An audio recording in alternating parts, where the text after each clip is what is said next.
ronde. Donc, je vous invite à me rejoindre. On va s'installer là. Donc, d'abord, je vais vous présenter. Donc, il y a Monsieur Tammuz, qui est qui représente. Mais je vous laisserai vous présenter plus longuement ensuite. Et puis, donc, Monsieur Morneau, qui représente le CNPF.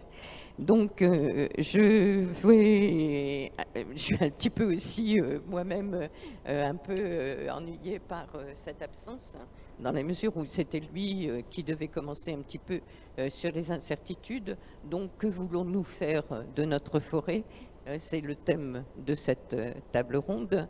Il a été évoqué ce matin par Valérie, toute cette dimension de production de bois, cette production de bois d'usage, mais en même temps aussi de captation du carbone, de maintien de la biodiversité, de problématiques de la forêt par rapport à l'eau, par rapport au sol, la dimension aussi, bien sûr, du plaisir que nous avons à aller dans les forêts. Donc, Monsieur François Morneau, je vais peut-être commencer par vous. Voilà, on va essayer de revoir un peu les choses. Donc, vous êtes directeur du CNPF.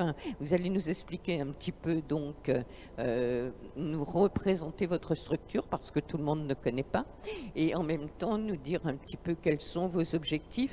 Et on essaiera dans un premier temps de voir comment, pour vous, à quoi doit ressembler la forêt. Alors, ce dont vous devez parler, Monsieur Angeran, en démarrant cette table ronde, c'était essentiellement de la notion d'incertitude, qui a d'ailleurs été un petit peu rappelée aussi par Monsieur Boulard. Donc, on est dans une période un petit peu de rupture. Il a évoqué le fait de savoir si on allait continuer à travailler comme avant ou si on allait effectivement se métamorphoser, et ce que ça représentait de difficile pour l'avenir. Donc, je vous laisse la parole sur ce point.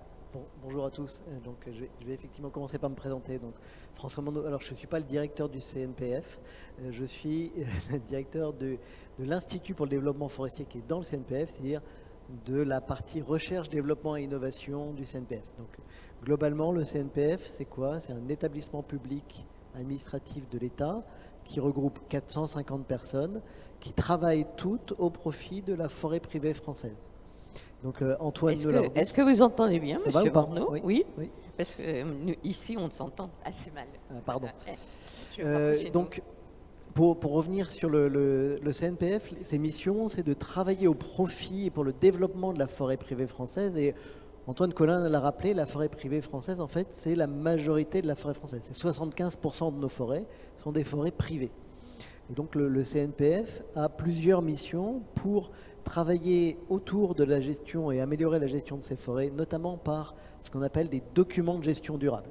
C'est des documents qui attestent d'une bonne gestion où les propriétaires s'engagent sur une durée de 10, 15, 20 ans et ils vont préciser ce qu'ils vont faire comme gestion dans leur forêt. Et ces documents-là sont agréés par le CNPF selon des règles. Et les autres missions du CNPF, c'est évidemment d'accompagner les propriétaires. Tous les propriétaires ne sont pas des forestiers formés qui savent comment agir, donc il faut aussi monter en compétence ces propriétaires pour qu'ils sachent comment agir. Donc il y a un énorme travail de l'établissement de vulgarisation, de portée à connaissance et de formation. Et le dernier point, on va y revenir un peu plus en détail sur la forêt privée et ses spécificités, c'est qu'il y a une forêt privée certes, mais il y a plus de 3 millions de propriétaires et avec des tailles de propriétés très diverses, et donc une forêt qui globalement est très morcelée. Et l'établissement agit aussi pour essayer de regrouper cette forêt, notamment très morcelée, pour arriver à des tailles qui permettent d'engager des thématiques de gestion durable. Je vais redonner quelques chiffres sur ces propriétaires parce que c'est important. C'est vraiment, on a parlé des diversités des forêts, et il y a aussi une diversité de la forêt privée et des propriétaires derrière chaque forêt privée. Donc ça fait des niveaux de complexité qui sont une vraie richesse en fait pour ces forêts-là. On a à peu près, on considère qu'on a plus de 2 millions de propriétaires qui ont moins d'1 hectare de forêt. Donc moins d'1 hectare de forêt, on ne fait pas grand-chose sur moins d'1 hectare. Alors c'est le terrain de foot, je ne sais jamais s'il fait vraiment 1 hectare ou un peu plus, mais c'est l'ordre de grandeur. Quand on a 1 hectare de forêt, c'est difficile d'engager de la gestion durable. Et c'est pour ça que l'établissement, quand il accompagne et qu'il met en place des documents de gestion durable, c'est pour des propriétaires qui ont déjà une certaine taille de propriété. On ne peut pas imaginer contraindre des propriétaires à s'engager dans une démarche quand ils ont moins d'1 hectare. Donc pour ces 2,2 millions de propriétaires, il n'y a pas des documents qui sont associés à ces forêts. C'est une forêt qui, globalement, pour beaucoup, est héritée, divisée, et où les propriétaires, la plupart, ne savent pas forcément même où sont leurs forêts, et ils ne sauraient pas y aller précisément. Ils savent éventuellement qu'ils en ont un petit bout quelque part hérité, et on est tous dans ce cadre-là. Donc à la limite, ce sont des propriétaires qui ne savent même peut-être pas où sont complètement leurs forêts. Exactement. Donc il y a ces propriétaires, c'est un bout de la chaîne, et puis évidemment, il y a toute la chaîne avec toute la taille de propriété, et avec des propriétés qui peuvent faire beaucoup plus que 100 hectares. Donc, mais par contre, des propriétaires qui ont plus de 100 hectares de forêt, on estime qu'il y en a à peu près 9000. Donc évidemment, il y a une distribution qui est effectivement très fortement décroissante. Et donc l'engagement de ces propriétaires dans la gestion forestière, et du coup derrière, parce que c'est une des volontés, dans la mobilisation de cette forêt et la capacité à répondre aux besoins de la société, notamment en fournissant du bois et des services, et pas la même, parce que la capacité à les mobiliser est moindre. Donc c'est tout l'enjeu d'un petit établissement de 450 personnes, d'essayer de structurer cette propriété et d'agir pour l'amener et pour améliorer la gestion. Il y a un autre point qu'on évoque, qu'Antoine n'a pas rappelé, mais on a les forêts privées, on dit que c'est 75% des forêts, c'est tout à fait exact maintenant. Ce n'était pas le cas il y a un siècle. Il y a un siècle, c'était plutôt 2/3, c'était 66%.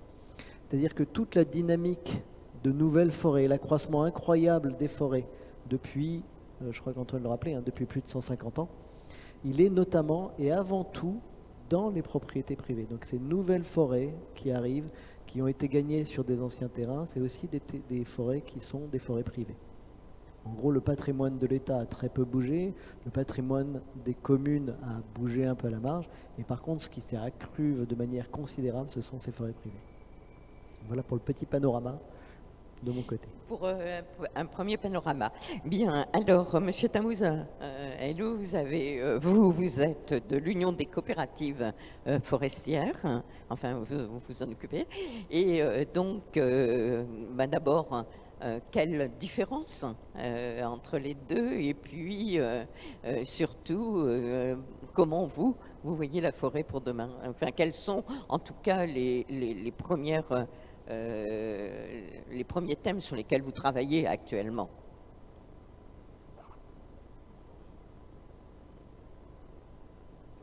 Est-ce que c'est bon? Oui. Merci pour votre invitation. Par rapport au rôle des coopératives forestières, nous sommes des gestionnaires de forêt et nous intervenons en forêt privée uniquement. Donc François a rappelé que les 3/4 des forêts françaises appartiennent à plus de 3 millions de propriétaires forestiers. Nous en regroupons 119 000 auprès de qui nous apportons un conseil de gestion forestière. Ces propriétaires-là font partie du monde de la coopérative, c'est-à-dire qu'ils possèdent la coopérative. On est sur un modèle très, très démocratique et innovant et très transparent, c'est-à-dire que tout le monde a accès aux mêmes services. Assemblée générale, conseil d'administration, bureau, entièrement composé de propriétaires forestiers qui décident de l'avenir des coopératives. Donc on mutualise les compétences humaines et matérielles au sein de ces coopératives. Pour notre part, pour revenir sur la question de la tribune, que voulons-nous faire de la forêt? Alors j'aurais tendance à remercier Antoine Collin de l'IGN tout à l'heure qui a bien précisé qu'il n'y avait pas une forêt, mais des forêts françaises qui sont très multiples. Pour faire très simple, la forêt méditerranéenne ne ressemble pas à la forêt de Savoie, qui elle-même ne ressemble pas à la forêt de Fontainebleau, etc. etc. Donc on a une multitude de forêts en France, et nous considérons que c'est une chance d'avoir autant de forêts et d'avoir également une industrie du bois qui permet de valoriser au mieux les bois de ces forêts. Dans la présentation qui a été faite par l'IGN, elle est très intéressante parce qu'elle est très factuelle. Et nous sommes ici au sein de l'association des journalistes liés à l'environnement. On a besoin d'avoir des éléments factuels, des scientifiques qui nous expliquent réellement ce qu'est la situation de ces différentes forêts en France. Et donc, pour faire très simple et sans répéter... Et on en a manqué pendant longtemps. Ben, enfin, des éléments aussi précis que ceux qui viennent de nous être présentés. Les éléments qu'on voit, pour les résumer très clairement, c'est que nous n'avons jamais eu autant de forêts en France qu'en 2024, et nous n'avons jamais eu autant de volume de bois dans les forêts françaises. Ça a été redit, plus d'1 milliard de mètres cubes de bois en plus en 30 ans, ce qui est phénoménal, 2,8 milliards de mètres cubes, dont 1 milliard de plus en 30 ans. 30 ans, pour le milieu forestier, c'est demain matin, quasiment. Donc on est sur cette situation-là. Les forêts françaises, elles souffrent d'un aspect qui est le changement climatique, qui a été évoqué. On a des projections, et merci également au CNRS d'avoir fait son intervention. Elles touchent tous les types de forêts, ça a été dit par Hervé Le Boulaert également. La forêt publique, la forêt privée, la forêt de montagne, la forêt de plaine, et on est là-dessus. Et donc nous, en tant que gestionnaire forestier, notre rôle, c'est d'observer les phénomènes qui se passent dans les différentes forêts, c'est d'arriver à poser un regard d'un professionnel de la gestion forestière, c'est-à-dire analyser le sol, analyser les peuplements en place, comprendre les dynamiques qui se sont passées, parce qu'on hérite de la forêt de ses parents, et donc on ne peut pas, en claquant des doigts, passer d'un mode de sylviculture à un autre du jour au lendemain. Ça, c'est totalement impossible. On est vraiment dans le temps long forestier. Donc on doit comprendre cette dynamique forestière, anticiper ce que les scientifiques nous annoncent comme étant un plus 4 degrés. Alors moi j'avais à l'horizon 2100, Hervé Le Boulaert nous dit que c'est peut-être... On est de plus en plus à horizon 2050. Oui. On est peut-être à plus 1,5 ou peut-être plus de %. Ça, c'est le message global au niveau français. Donc comment est-ce qu'on anticipe ça? Parce que nous, on se doit d'apporter à des propriétaires forestiers des conseils technico-économiques et environnementaux également, qui permettent de pouvoir faire que les forêts françaises nous apportent différents besoins. On a toujours tendance à dire, c'est la caractéristique des forêts françaises, mais même également européennes, elles répondent à 3 fonctions. Les forêts en France, et la gestion forestière se cale sur ces 3 fonctions. Une fonction, j'allais dire une fonction de récréation, c'est qu'on aime tous aller se promener en forêt, se délasser. Tout à l'heure, vous avez évoqué les habitants près de Blois ou d'Orléans qui peuvent aller en forêt en cas de canicule et autres. Et on risque d'avoir de plus en plus envie d'y aller quand on voit les chiffres qui sont annoncés et effectivement ce que représente la forêt comme havre un peu de fraîcheur. Tout à fait. Donc ça, c'est le premier rôle. Et pour pouvoir aller se promener en forêt, il faut qu'elle soit accessible. Il faut qu'il y ait une terme de sécurité des promeneurs et des randonneurs, des vététistes. Mais il faut quand même... Donc ça fait partie de la gestion forestière. La seconde fonction des forêts d'Enferrand en France, c'est tout simplement la biodiversité qui est présente, qui est inhérente aux écosystèmes forestiers et qui est très importante. Et la troisième fonction, c'est une fonction de production de bois que nous utilisons tous et toutes dans notre quotidien. Et alors, je ne sais pas, pour ceux qui sont présents, vous pouvez voir la salle dans laquelle nous sommes aujourd'hui rassemblés. Ceux qui sont en visio, j'espère qu'ils pourront regarder également. Elle est remplie de produits à base de bois. On a du parquet, on a des moulures, on a des choses qui sont fabuleuses et qui, de fait, ont été récoltées, j'espère, dans des forêts françaises, transformées localement et utilisées ici pour notre plus grand bonheur. À l'époque, il y a des chances. Donc on a besoin d'avoir des produits en bois dans notre quotidien, de fait, que ce soit des produits à longue durée de vie, comme le parquet que nous voyons ici, ou des charpentes, des produits à plus courte durée de vie, comme le papier, et devant des journalistes de l'environnement, le papier c'est quand même quelque chose qui est essentiel, et donc ça provient de forêts qui sont, nous l'espérons, gérées, et puis après d'autres types de bois, comme les panneaux et autres. Et donc ces 3 fonctions-là, le rôle du gestionnaire forestier, c'est d'arriver à composer avec ces 3 attentes des citoyens sur ces forêts-là, et au cas par cas, propriété par propriété, secteur par secteur, d'arriver à savoir comment est-ce qu'on peut gérer sur 10, 15 ou 20 ans, comme l'a rappelé François Morneau, via des documents de gestion durable, la suite, les opérations à effectuer en forêt. Alors, on va peut-être reprendre sur cette idée. Vous êtes effectivement sur une gestion à l'idée de 20-30 ans, à savoir comment va évoluer ce parc forêt. Est-ce que vous estimez avoir maintenant suffisamment de données, ou est-ce que vous pensez qu'aujourd'hui, comme on l'a dit, on est à un moment clé, à un moment crucial, et est-ce qu'on va être sur une vision, est-ce qu'on a les données d'une vision nouvelle?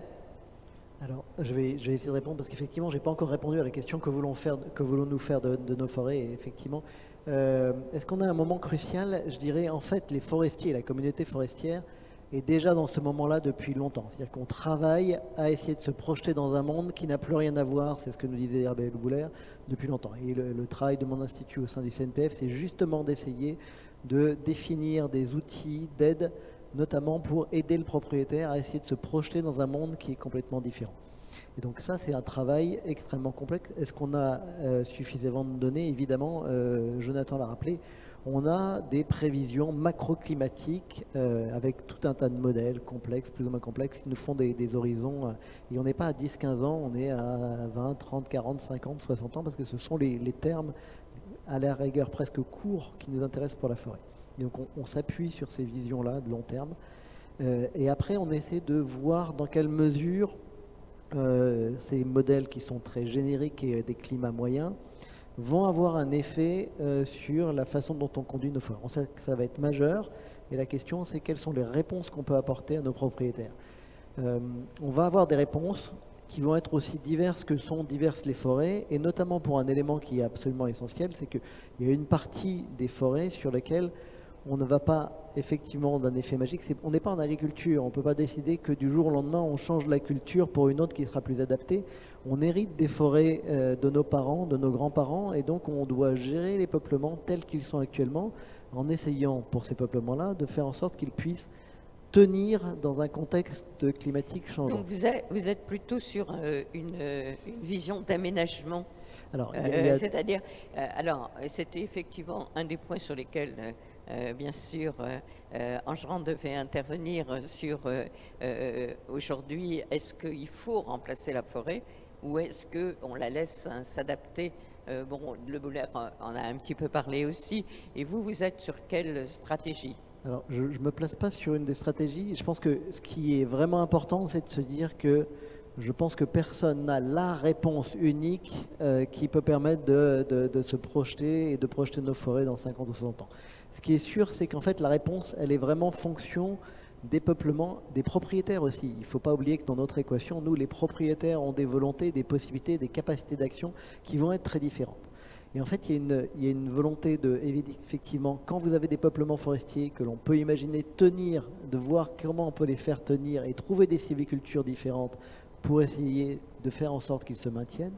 Mais en même temps, le travail des forestiers partout, toujours, c'est le métier de forestier, en fait, c'est renouveler la forêt. Et donc, il faut qu'on se projette, évidemment, sur toutes les phases où on arrive à des phases de renouvellement, soit parce qu'il y a des crises, comme le scolite, et donc là, tout d'un coup, brutalement, on avait un peuplement et on n'en a plus, soit parce qu'on arrive dans des cycles forestiers où ces questions de renouvellement se posent. Et ben, quand on se projette dans ces phases de renouvellement, on sait aussi qu'il faut diversifier nos essences, nos sylvicultures, nos approches, et qu'on ne peut pas se contenter d'attendre et d'espérer. Et donc c'est vraiment important aussi par rapport aux propriétaires d'avoir des solutions et de leur donner des perspectives en disant voilà, on va essayer des choses, on va faire des choses, on va planter d'autres essences et on va pas rester les bras croisés en attendant. Mais en leur proposant le renouvellement, est-ce que vous ne les enfermez pas justement dans l'ancien temps? Alors sur la partie du constat, le département santé des forêts du ministère de l'Agriculture indique qu'il y a plus d'1 million d'hectares de forêts qui sont en dépérissement. Plus d'1 million d'hectares sur les 17. Donc ça nous annonce des choses que l'on perçoit. Notre rôle, c'est d'arriver à anticiper les choses. Et en même temps, on travaille dans une filière qui est fabuleuse, c'est la filière bois. On a un matériau qui est présent en France, qui est écologique, qui est recyclable, qui est réutilisable et qui permet de décarboner l'économie. C'est-à-dire que quand on utilise des produits à base de bois... Enfin, momentanément, on en parlera tout à l'heure, on continuera à en parler. En tout cas, sur le parquet que je vois devant cette salle et les autres éléments de moulure, je pense que ça a permis de décarboner l'économie, et quand on utilise des produits à base de bois, ça permet aussi... Donc, le carbone est stocké en forêt dans sa croissance, encore faut-il avoir des forêts vivantes, et là on parle d'1 million d'hectares de forêts dépérissantes. Ça séquestre le carbone donc, dans la croissance de l'arbre. On stocke du carbone dans des produits bois donc à longue durée de vie, donc ce qu'on appelle nous le bois d'œuvre, et c'est le rôle de tous les forestiers, tous les gestionnaires forestiers, de l'ONF, ou des coopératives de produire du bois d'œuvre. Et également, ça permet aussi, en substitution à des matériaux plus énergivores ou fossiles, ou des énergies fossiles, de pouvoir se dire, tiens, on rentre dans un cercle vertueux. Donc on doit compenser et composer avec le fait qu'on doit décarboner notre économie. Et nous estimons que le bois a toute sa place pour le faire, dès lors qu'il provient de forêts gérées durablement. Donc il y a différents labels qui existent, comme PEFC, comme FSC.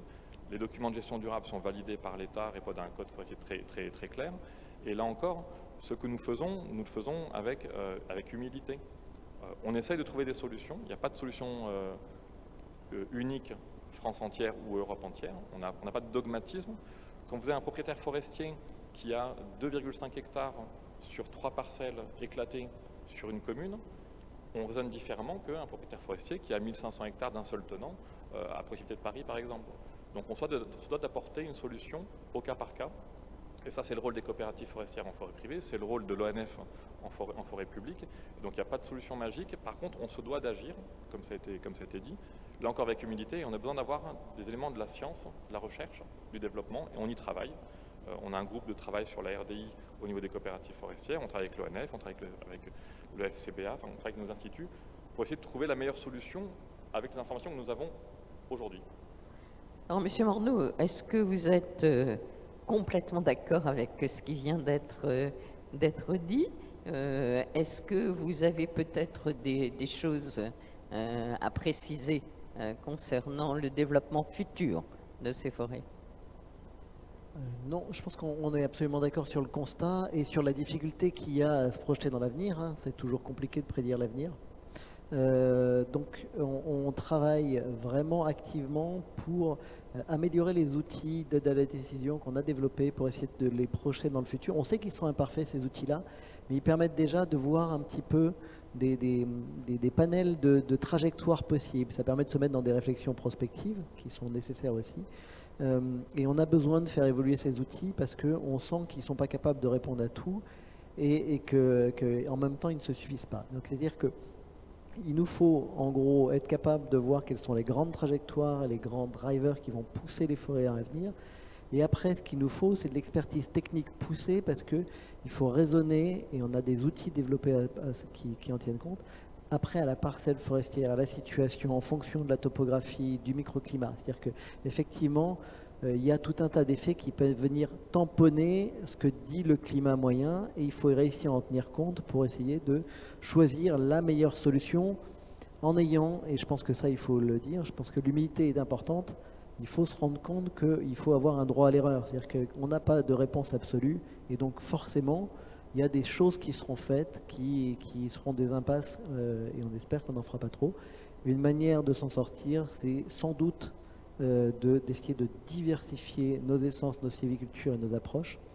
On le voyait sur le massif de Blois, c'est un beau massif, il est magnifique, c'est de la forêt domaniale, elle permet d'avoir un abri, vous avez vu l'effet sur le climat pour les populations, donc c'est très apprécié, mais 90 ou 80% de chênes. Que se passe-t-il s'il y a un problème sur le chêne Cécile? La forêt de Blois s'effondre. Et donc, quel est le modèle alternatif ou qu'est-ce qu'on peut faire pour que la forêt de Blois, dans 50, 100 ans, soit résiliente et que nos forêts privées soient résilientes de la même manière? Mais il faut s'en préoccuper dès maintenant et essayer d'éviter d'avoir une seule solution simple. Jusqu'à présent, on a eu des réflexions sur des modèles de sylviculture qui étaient très localisé, très simple, avec des nombres d'espèces. On faisait du chêne dans le bassin ligérien parce que ça pousse bien, parce qu'il y a une valeur économique, parce qu'il y a des aménités pour toute la société qui sont effectivement majeures. Mais en même temps, on a des forêts qui sont quand même relativement pauvres en espèces. Alors c'est lié à plein de choses, un peu l'histoire, beaucoup le sol. Il faut tenir compte de ça. Et donc on a des solutions, mais il n'y en a pas tant que ça non plus en fait. On a le champ des possibles quand on est en forêt et pas non plus extrêmement étendu. Donc il y a tout l'enjeu de la recherche et des travaux qu'on mène pour essayer de trouver effectivement dans ce champ des possibles quelles sont les solutions que l'on pourrait proposer à des propriétaires. Et après, à notre échelle, nous, évidemment, parmi ce champ des possibles, il y a la décision et la gestion vue par le propriétaire de ce qu'il entend faire de sa forêt et de sa vision à lui de sa forêt. Alors justement, parmi les propriétaires privés, le bien commun, enfin ce que j'appelle le bien commun, mais que vous appellerez peut-être d'une autre manière, enfin tout le maintien de la biodiversité, le maintien de l'eau, le maintien, etc., doit avoir beaucoup plus de mal à être pris en compte que, par exemple, le bien d'usage, hein, la filière bois, etc. Donc, quelles difficultés rencontrez-vous auprès justement de ces propriétaires privés? Je vais répondre un petit peu rapidement, moi, sur la perception par les propriétaires privés, parce que depuis des années maintenant, on mène régulièrement des enquêtes auprès des propriétaires pour savoir quelles sont leurs motivations et qu'est-ce qu'il y a derrière leur gestion. Et typiquement, les propriétaires ont une vision qui est très patrimoniale. La vision de la forêt privée par les propriétaires a aussi beaucoup changé. C'est-à-dire que l'aspect économique que vous évoquez, c'est une priorité qui arrive comme numéro 5 ou 6. Avant, il y a l'écologie, le plaisir de se promener dans sa forêt, le plaisir patrimonial de transmettre quelque chose, d'avoir un bien qui a du sens, qui a une histoire. Tout ça vient avant les fonctions économiques. Par contre, ce qui est vrai, c'est que cette fonction économique, elle est essentielle. Parce que dans le modèle des forêts, le seul moyen qu'a le propriétaire de faire des actions de gestion, c'est d'avoir des revenus qui lui permettent de faire ces actions. Et pour l'instant, dans le modèle des forêts, le seul revenu possible du propriétaire, c'est le revenu que lui apporte la vente de bois. Il n'y a pas de compensation ou d'autres moyens financiers. On verra après, il y a peut-être des solutions, mais pour l'instant, seul le bois paye l'ensemble des 3 piliers de la gestion qui sont économique, social et environnemental.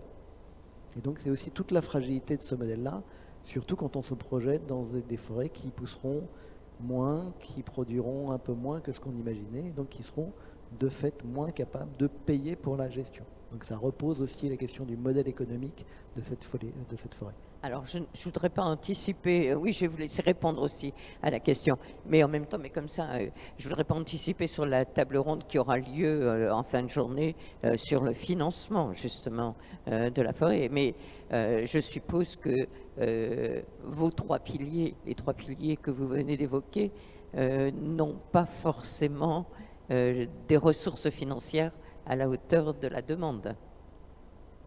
Alors, vous pouvez reprendre. Ce qui est fabuleux dans notre filière, et c'est tout l'intérêt, hein. Enfin, moi je suis ingénieur forestier, c'est pour avoir des forêts vivantes et pour pouvoir bénéficier de tout l'ensemble des services que nous apportent. On allie à la fois économie, écologie et loisirs. C'est fabuleux, et c'est vraiment une chance, hein.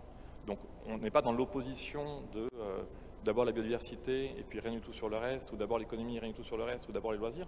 Après, c'est vraiment au cas par cas. Tout à l'heure, c'est ce que j'évoquais. En forêt, pour nos caricatures, quand vous allez au bois de Boulogne, au bois de Vincennes, la fonction principale de ces forêts, c'est d'accueillir des Parisiens qui vont se promener. Il y a bien sûr la biodiversité, et c'est très bien. Il n'y a quasiment pas de récolte de bois, si ce n'est juste pour sécuriser les promeneurs, etc.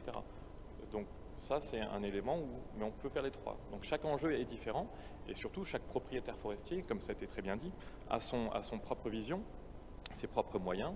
Ils sont chez eux, donc ce n'est pas un bien commun tel qu'on l'entend. Oui, il appartient, les 3 quarts des forêts appartiennent à des propriétaires forestiers privés. Le quart restant, c'est le domaine privé de l'État pour les forêts domaniales et le domaine privé des communes. Mais par contre, ce qui est vrai, c'est que ça apporte un service d'intérêt général, c'est-à-dire que ça purifie l'air, on stabilise les sols, on purifie l'eau également, et ces actes de gestion forestière qui sont pratiqués permettent d'apporter à la société française l'ensemble des services qu'on attend d'une forêt. Et ça, c'est quelque chose qui est essentiel. Et cet équilibre, il se fait vraiment au cas par cas, avec un diagnostic. Et notre enjeu, nous, par rapport à la forêt privée, donc bien sûr le changement climatique, mais il faut bien savoir que plus de la moitié de la forêt privée a une absence totale de traces de gestion forestière. C'est-à-dire, dit autrement, sur plus de la moitié de la forêt privée, plus de 6 millions d'hectares, rien ne se passe. Avec ce qui nous est annoncé, les plus 4 degrés en 2050 ou 2100, nous verrons bien, mais tous les scientifiques s'accordent à dire que quelque chose se passe. Et maintenant, nous, notre rôle au niveau des coopératives, le rôle du CNPF, également le rôle de l'ONF, c'est de pouvoir essayer d'anticiper au mieux, d'expliquer à des propriétaires forestiers que si vous ne faites rien, on ne sait pas ce qui va arriver, mais a priori, il y aura plus de température, plus d'épisodes de canicule, plus d'épisodes de grêle, plus d'épisodes venteux.